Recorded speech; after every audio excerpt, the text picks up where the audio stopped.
오늘 제가 여러분과 함께 나눌 말씀의 제목은 세월을 아끼는 지혜로운 성도입니다. 세월을 아끼는 지혜로운 성도라는 제목으로 말씀을 나누겠습니다. 보시면 옆에 가로치고 1이라고 써있죠. 이 말은 제가 다음에 할 두 번째가 더 있다는 거예요. 그래서 오늘 첫 번째만 나누도록 하겠습니다. 오늘 5장 15절부터 16절을 제가 다시 한번 읽어드릴게요. 그런즉 너희가 어떻게 행할지를 자세히 주의하여 지혜 없는 자 같이 하지 말고 오직 지혜 있는 자 같이 하여 세월을 아끼라. 때가 악하니라. 사도 바울이 지금 우리에게 하고 있는 말이 뭐냐면 지혜 있는 사람이 되라 라고 말씀하고 계시는데, 그런데 그 지혜가 어디서 나오는가 하면 세월을 아끼는 거래요. 세월을 아끼라. 때가 악하니라. 여기서부터 우리 성도의 지혜를 사도 바울이 이야기하고 있다고 생각을 합니다. 여러분, 에베소서는 우리가 잘 아는 대로 에베소 교인들에게 쓴 바울의 편지죠. 그런데 에베소서의 특징이 있습니다. 뭔가 하면 교회가 무엇인지를 잘 나타내주고 있는 성경이에요. 그리고 또 하나는 성도의 삶이 어떻게 살아야 되는가를 잘 알려주고 있는 성경이기도 합니다. 그래서 에베소서를 읽으면 교회에 대한 개념이 확실해지고 성도의 삶에 대한 구체적인 그림들을 그릴 수 있게 돼요. 그 중에 우리는 오늘 지혜에 관해서 제가 여러분과 나누려고 하는 것입니다. 그래서 여러분, 오늘 에베소서 본문에 우리가 읽은 5장 15절부터 21절 중에서 전체 5가지를 전 나누려고 하는데, 오늘 나눌 부분은 3가지입니다. 그래서 오늘 어디까지 나눌 것인가 하면 19절까지 말씀을 가지고 오늘 이 시간은 나누려고 합니다. 세월을 아끼라는 말을 제가 먼저 살펴보고 우리 계속해서 이어서 말씀 나누도록 하겠습니다. 세월을 아끼라. 사도 바울이 먼저 이 얘기를 하고 있죠. 세월을 아낀다는 게 무슨 의미일까요? 많이들 아실 거예요. 세월을 아끼라는 말은요, 시간을 잘 활용하라라는 의미가 있어요. 원어적 의미예요. 또 하나는 기회를 잘 사용해라라는 의미도 있습니다. 그리고 이것을 성경적으로 더 해석하면 하나님이 주신 인생을 적극적으로 하나님의 선한 일을 하는데 시간을 활용하라라는 말이에요. 적극적인 시간 사용의 의미가 이 안에 있다는 것도 우리가 알게 됩니다. 왜냐하면 때가 악하기 때문이다 라고 바울이 이야기하고 있어요. 좀 이따도 나누겠지만 우리가 시간을 잘 활용하지 않으면 이 세상의 악한 것들이 우리의 시간을 빼앗을 겁니다. 여러분, 시간은 뭘까요? 이 세상에 지혜로운 사람들이 한결같이 강조하는 게 있죠. 시간이 금이다. 그죠? 이거는 그냥 단순히 어떤 좋은 격언이 아니라 지혜로운 사람들이 지혜를 연구하고 탐구해 봤더니 인간에게 있어서 가장 중요한 것 중에 하나는 시간이라는 거예요. 세월이라는 거예요. 그리고 달리 말하면 시간은 우리의 죽음과도 관련되어 있어요. 여러분, 어제보다 우리는 죽음에 하루 더 가까워졌습니다. 어제만큼, 우리가 살아온 만큼 우리는 죽음 앞에 다가가요. 이걸 달리 말씀드리면 어제만큼 우리는 하나님 앞에 설 그날이 가까워졌다는 것도 의미합니다. 그래서 시간은 곧 죽음이에요. 시간을 어떻게 사용하는가가 우리 인생을 결정하는데, 우리 인생이 어떻게 살아가는지 그 퀄리티, 그 질도 결정한다는 말씀을 드리는 겁니다. 그래서 우리의 삶이 유한하다는 것을 아는 사람들은 반드시 시간에 대한 감각이 있습니다. 지혜로운 자들이 왜 그렇게 시간을 강조하는가? 시간이 우리 삶을 결정하기 때문에 그래요. 어떻게 삶을 살아가는가를 결정하기 때문에 그렇습니다. 그래서 시간과 인생을 낭비하는 사람들이 허다하죠. 우리는 어떻게 살아야 됩니까? 우리의 시간 관념을 다시 한번 돌이켜보는 시간이 됐으면 좋겠어요. 시간 감각이 있는 사람, 세월에 대한 개념을 가지고 사는 사람, 죽음 앞에 설 날을 준비하며 사는 사람, 그 사람이 지혜 있는 사람입니다. 그래서 오늘 저는 이와 관련해서 사도 바울이 그럼 왜 악한 때를 말했는가? 우리가 악한 때를 한번 주목해 보면 왜 세월을 아껴야 되는지도 알게 돼요.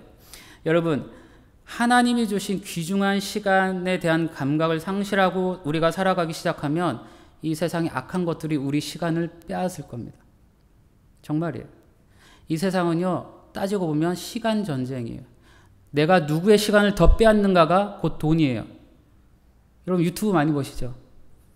여러분이 그 사람 유튜브를 보는 것으로 그 사람은 수익을 얻어가요. 누구의 시간을 더 많이 가져가는가가 이 시대는 전쟁이에요. 그런데 하나님의 백성들이 하나님께 받은 시간에 대한 개념 없이 살아가면 악한 것들에게 그 시간을 빼앗기게 되고 삶을 낭비하며 살게 된다는 거예요. 이 전쟁의 시대를 우리는 반드시 기억해야 돼요. 그래서 사도 바울이 세월을 아껴라. 때가 악하다. 달리 말하면 너희들이 시간을 함부로 사용하고 시간에 대한 개념 없이 살아가면 너희들의 생명과 같은 그 시간을 악한 것들이 빼앗을 것이다 라는 의미예요. 이것을 잘 생각하셔야 돼요. 오늘도 우리는 수많은 시간을 빼앗으려는 것들의 유혹을 받고 살아가죠. 그래서 오늘 저희가 지혜를 얻었으면 좋겠어요. 어떻게 하면 세월을 아끼고 악한 이때를 지혜롭게 살아갈 것인가. 그것이 오늘 사도 바울이 우리에게 주는 지혜라고 생각하는데, 이것을 시편 90편 12절에도 시편 기자가 너무나도 탁월하게 우리에게 한 줄 말씀으로 이야기해주고 있습니다. 시편 90편 12절이에요. 우리에게 우리 날 계수함을 가르치사 지혜로운 마음을 얻게 하소서. 우리에게 우리 날 계수함을 가르치사. 다시 말씀드릴게요. 지혜로운 사람은 내 인생의 시간의 중요함을 깨달아 아는 사람이에요. 사도 바울로부터 오늘 그 지혜를 배우길 원합니다.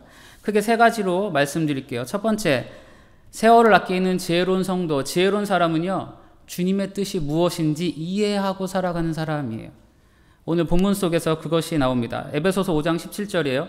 그러므로 어리석은 자가 되지 말고 오직 주의 뜻이 무엇인가 이해하라. 다시 읽어드릴게요. 그러므로 어리석은 자가 되지 말고 오직 주의 뜻이 무엇인가 이해하라. 여러분, 세월을 아끼는 사람은요, 주님의 뜻이 무엇인지 이해하는 사람이라는 것을 바울이 우리에게 알려줍니다. 그러므로 라는 말이 들어있기 때문에 그래요. 이 말은요, 시간을 잘 활용하기 위해서는 내가 무엇으로 시간을 잘 활용할지 기준이 있어야 된단 말이에요. 그렇죠? 기준이 없으면 시간을 아무렇게나 활용해요. 아무렇게나 허비해요. 여러분과 제가 살아가야 될 분명한 목표와 기준이 있는 사람과 그렇지 않고 살아가는 사람의 시간 사용하는 것을 가만히 보세요. 자기 인생에 뚜렷한 목표가 있는 사람은요, 시간 사용을 정말 탁월하게 해나갑니다. 근데 인생에 목표가 없잖아요. 기준이 없잖아요. 그냥 되는 대로 하루하루를 살아가요. 이게 인생이에요. 그래서 우리에게 중요한 기준점 하나가 뭔가 하면 예수 그리스도 우리 주님의 뜻이 무엇인가를 이해하면서 사는 거예요. 그러면 우리가 무엇으로 우리 주님의 뜻을 이해할 수 있을까? 제가 크게 두 가지로 잠깐 말씀을 드릴게요. 첫 번째는 우리는 성경을 통해서 주님의 뜻을 이해할 수 있습니다. 너무나 당연하죠. 이것은 보편적인 하나님의 뜻을 알 수 있다는 말이에요. 이 땅의 모든 교회와 하나님의 백성들은 성경을 통해서 보편성을 가진 하나님의 뜻을 알아갈 수 있게 됩니다. 그래서 성경이 우리에게 예수 그리스도에게 속한 사람은 어떻게 살아야 되는가를 우리는 항상 말씀 속에서 마치 우물에서 물을 퍼올리듯 그 말씀의 그 뜻을 퍼올려야 돼요. 그게 묵상이죠. 이런 보편성이 없이 살아가면 우리는 우리의 뜻과 우리의 삶의 어떤 방식을 가지고 마치 내가 그리스도인인 것처럼 살아가는 오류에 빠지게 됩니다. 그래서 보편적인 지식을 항상 가지고 있으셔야 돼요. 두 번째, 성경이 우리에게 보편적인 하나님 뜻을 알려주신다고 한다면 두 번째는 하나님께서 우리 각자에게 주신 개별적인 사명을 통해서 우리는 주님의 뜻을 이해할 수 있습니다. 자, 순서를 잘 기억하세요.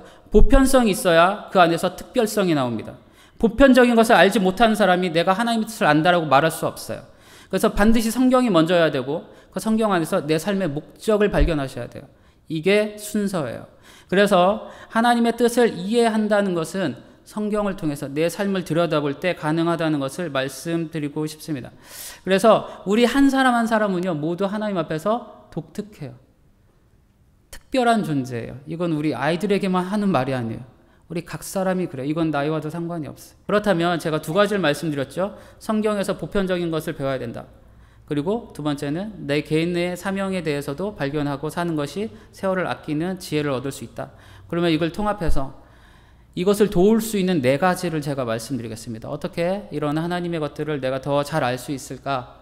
첫 번째, 좋은 선생님이 필요합니다. 좋은 선생님을 꼭 만나십시오.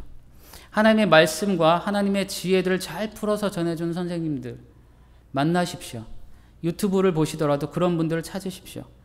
또 하나, 이 세상에 지혜에 탁월한 사람들이 있어요. 그들을 만나시거나 역시 그들의 소리에 귀 기울이십시오. 좋은 선생님, 누구를 만나느냐가 인생을 결정합니다. 좋은 선생님은 그만큼 우리의 시간을 아껴주는 탁월한 인도자와 같은 사람들이 될 거예요. 그래서 좋은 선생님이 필요하고, 두 번째는 뭐가 필요한가? 좋은 선생만큼이나 필요한 게 좋은 책을 만나셔야 됩니다. 좋은 책을 가까이 하십시오. 탁월한 선생들이 자신들의 시간과 에너지 그리고 지식과 지혜를 갈아 만든 게 책이에요. 그렇죠? 그런데 제가 한번 찾아봤어요. 궁금하잖아요. 작년에 대한민국 성인 독서율이 얼마나 됐나 찾아봤어요. 이거 하면서 2021년도에 성인 1인당 1년에 4.5권의 책을 읽었대요. 그 말은요, 책 한 권 안 읽은 사람이 반 이상이란 말이에요. 이거 되게 중요한 이슈입니다. 네. 여러분 하루에 10분씩만 책을 읽으면, 꼬박 하루에 10분만 투자하시면, 우리는 성경을 일독하죠. 근데 하루에 10분씩만 또 책을 읽기 시작하시면 1년에 10권 정도 읽어요. 많이 읽으면 18권까지 읽어요. 여러분 책이라는 것이 왜 중요한가? 왜 그렇게 지혜로운 사람들은 책을 중요하게 생각하는가? 우리가 감히 우리 힘으로는 얻을 수 없는 그 지혜의 보고가 책이기 때문에 그래요. 그래서 책을 읽는 사람은 반드시 차이가 나요. 진짜요. 사람들 사이에서 책을 읽고 안 읽고의 그 사람의 차이가 반드시 나게 돼 있어요. 그래서 여러분들은 좋은 책을 가까이 하시기 바라요. 다음으로 좋은 선생이 필요하고 좋은 책이 필요합니다. 그 다음에 뭐가 필요한가? 성찰하셔야 돼요. 지식과 여러 가지 정보들을 내가 얻었으면 그것을 나의 삶에 내면화시키는 작업이 성찰입니다. 우리는 그것을 묵상으로도 하고 있죠. 성찰이라는 이 과정이 거치지 않으면 지식이 절대로 지혜가 되지 않아요. 내 삶의 적용점을 발견할 수 없게 돼요. 그래서 사람은 반드시 성찰의 시간을 가져야 됩니다. 여러분, 이 시대가 가지고 있는 문제점 중에 하나는 사람들이 고요함을 견디지 못해요.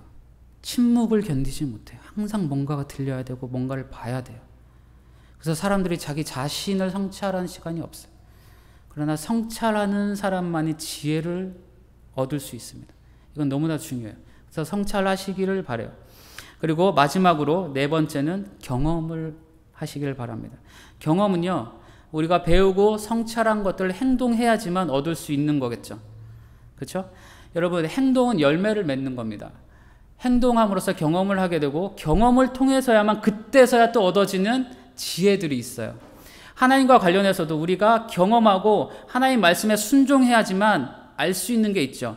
아, 하나님이 이래서 성경에 이 말씀을 심어 놓으셨구나.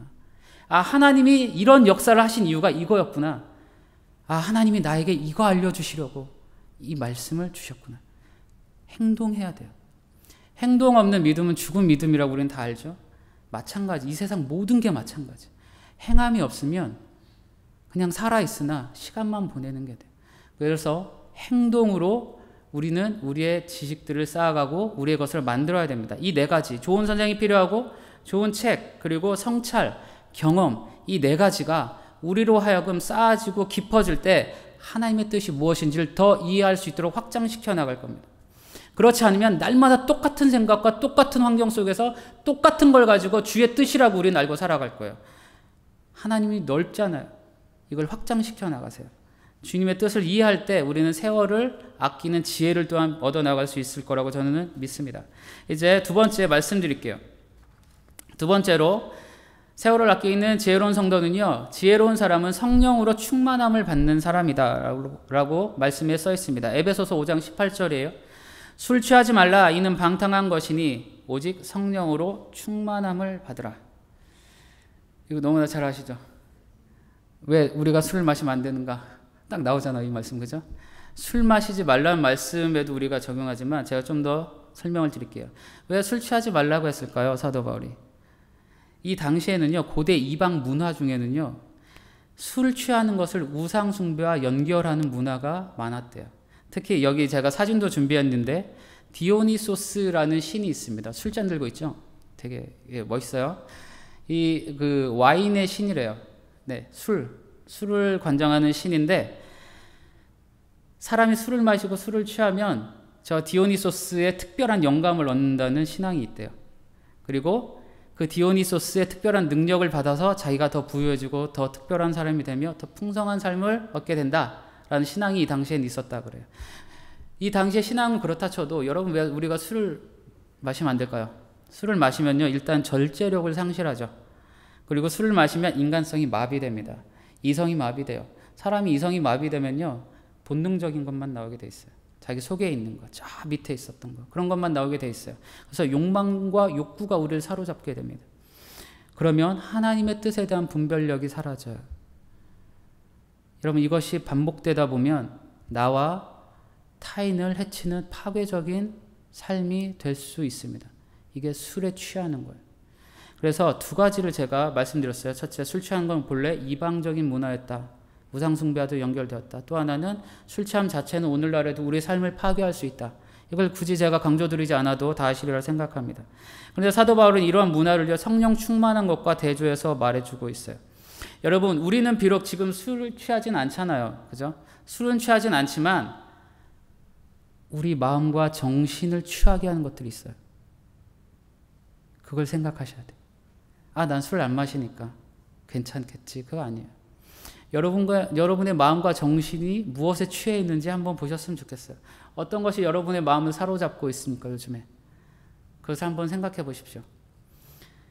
그리고 그 사로잡고 있는 것이, 보세요. 하나님의 말씀에 비추어서 건전하고 건강한 것인가? 한번 분별해 보셨으면 좋겠고, 또 하나는 내 삶을 바르게 하는 것인가? 생각해 보셨으면 좋겠고, 마지막으로 나와 타인을 이롭게 하며 하나님이 기뻐하시는 것인가? 이와 같은 것들을 분별하셨으면 좋겠어요. 기준으로 삼으셔서. 그렇지 않으면 우리는요, 술 말고 다른 것에 취해 살 수도 있습니다. 정말이에요. 술 말고 다른 거에 취해 살 수도 있어요. 사람은 항상 그래요. 그래서 사도 바울이 얘기해요. 성령 충만을 받아라. 성령께 지배받지 않으면 다른 것에 지배를 받고 다른 것에 취해 살 수 있어요. 그게 사람이기 때문에 그렇습니다. 그래서 세월을 아끼는 성도는 항상 성령 충만을 간구합니다. 날마다 성령 충만을 간구하며 살고 하나님의 인도를 따라서 진리의 말씀이 내 안에 살아있다는 것, 그것을 간직하며 사는 사람이에요. 그리고 진리의 말씀을 따라서 기뻐하시고 선하고 아름다운 삶을 추구하는 거예요. 이게 성령 충만한 삶을 사는 것입니다. 그래서 여러분, 성령 충만을 오늘도 간구하셨으면 좋겠어요. 그렇지 않으면 다른 무언가에 취해서 살게 될 겁니다. 세상이 우리를 가만히 안 놔둘 거예요. 술보다 더한 것에 취해 살지 않도록 성령 충만을 가지고 사실 수 있기를 바랍니다. 이제 마지막 세 번째 나누도록 하겠습니다. 세월을 아끼는 지혜로운 성도, 즉 지혜로운 사람은 기쁨으로 예배하는 사람이다 라는 거예요. 오늘 에베소서 5장 19절 말씀 보겠습니다.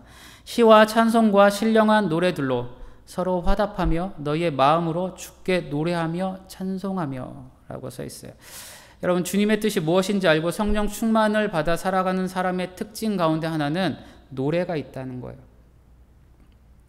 지난 수요 모임에 우리 나오신 분들도 계시지만 저희가 사사기의 드보라를 우리가 함께 봤어요.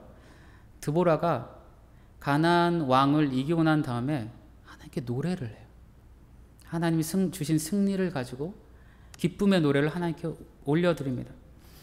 여러분, 성도의 노래란 뭘까요? 이거 물론 우리가 찬양했던 것처럼 음악적인 것도 있겠으나 우리의 마음에서 나오는 하나님을 향한 감사예요. 하나님을 높여드리는 고백이에요. 하나님 내 삶 속에서 어떤 일을 행하셨는지 그 이야기예요. 그렇죠? 그래서 성도의 삶을 다시 규정해드리면 이거예요. 성도의 삶이란 하나님의 이야기가 새겨지는 삶이에요. 그 이야기를 노래하는 거예요. 그게 우리 안에서 나오는 신령한 노래들이고 성도는 이것을 가지고 서로 고백하며 화답하는 거예요. 그래서 여러분, 우리가 각자가 이렇게 노래를 하면서 주중에 살다가 한 자리에 모여서 다 같이 하나님을 크게 외치고 하나님을 기뻐하며 즐거워하는 그 노래의 장소, 그 예배의 장소가 주일 예배, 여기에요. 그래서 주일 예배는 신령한 노래와 하나님을 향한 예배가 살아있는 곳이 바로 주일 예배라는 것을 기억하셨으면 좋겠어요. 그렇다면 예배를 할 때 어떤 일이 일어날까요? 그것을 나누고 마치겠습니다. 첫째, 예배할 때요, 우리 마음이 하나님의 성령과 말씀으로 새롭게 됩니다. 예배는 신령한 거예요. 예배는 하늘에 속한 하나님의 은혜가 부어지는 시간이에요. 그래서 우리 마음을 새롭게 하시는 하나님의 손길을 경험하고 그분의 능력을 경험하는 시간이에요. 또한 예배를 할 때 우리는 하나님의 뜻을 알고 분별하게 됩니다. 예배는 내가 하나님 앞에 서는 자리죠. 내가 하나님 앞에서 그분을 높여드리고 또 그분의 말씀을 듣는 자리예요. 그래서 우리로 하여금 하나님의 뜻을 알게 하는 것이 예배예요. 제가 말씀드려요. 교회와 예배 시간 제외하고는 세상 그 어느 곳에서도 하나님의 뜻을 알 수 없어요. 오직 예배하는 자리, 예배하는 사람에게만 열어주시는 게 하나님의 뜻이에요. 그래서 예배하십시오. 하나님의 뜻을 알고 싶으세요? 그럼 예배하세요. 자, 다음으로 마지막으로 예배를 할 때 우리의 생각과 믿음의 지혜가 더해집니다. 예배를 할 때 우리의 생각과 믿음의 지혜가 더해져요. 하늘의 지혜가 더해진단 말이에요. 자, 제가 지금 세 가지를 말씀드렸는데 이것을 잘 표현해 준 성경이 있어요. 로마서 12장 1절부터 3절 말씀입니다. 제가 읽어드릴게요. 그러므로 형제들아, 내가 하나님의 모든 자비하심으로 너희를 권하노니 너희 몸을 하나님이 기뻐하시는 거룩한 산 제물로 드리라. 이는 너희가 드릴 영적 예배니라. 너희는 이 세대를 본받지 말고 오직 마음을 새롭게 함으로 변화를 받아 하나님의 선하시고 기뻐하시고 온전하신 뜻이 무엇인지 분별하도록 하라. 내게 주신 은혜로 말미암아 너희 각 사람에게 말하노니 마땅히 생각할 그 이상의 생각을 품지 말고 오직 하나님께서 각 사람에게 나누어 주신 믿음의 분량대로 지혜롭게 생각하라. 그래서 우리가 이처럼 하나님을 예배하고 노래할 때 하늘의 신령한 지혜가 부어집니다. 채워져요. 그리고 세상이 줄 수 없는 하나님의 것들이 우리에게 부어집니다. 이게 예배의 자리예요. 그래서 세월을 아끼는 성도가 되기 위해서는 반드시 예배하셔야 됩니다. 주일날 이 예배도 물론 좋죠. 하지만 삶 속의 예배, 신령한 노래가 내 삶에서 흘러넘치는 그와 같은 예배, 그것이 성도의 지혜로운 삶의 핵심이라고 저는 생각을 합니다. 자, 이제 말씀을 마무리하도록 하겠습니다. 저는 오늘 세 가지를 말씀드렸어요. 세 가지는 이것입니다. 지혜로운 사람은 주님의 뜻이 무엇인지 이해하는 사람이다. 지혜로운 사람은 성령으로 충만함을 받는 사람이다. 지혜로운 사람은 기쁨으로 예배하는 사람이다. 이 세 가지가 곧 오늘 제가 여러분과 함께 나누고 싶은 세월을 아끼는 지혜로운 성도의 특징이고 사도 바울이 우리에게 이야기해주는 지혜 세 가지입니다. 여러분, 이 세 가지를 가지고 이번 돌아온 한 주도 잘 승리하면서 사셨으면 좋겠어요. 네, 하나님께서 우리에게 지혜를 주시리라 믿습니다. 이 시간 다 같이 기도하도록 하겠습니다.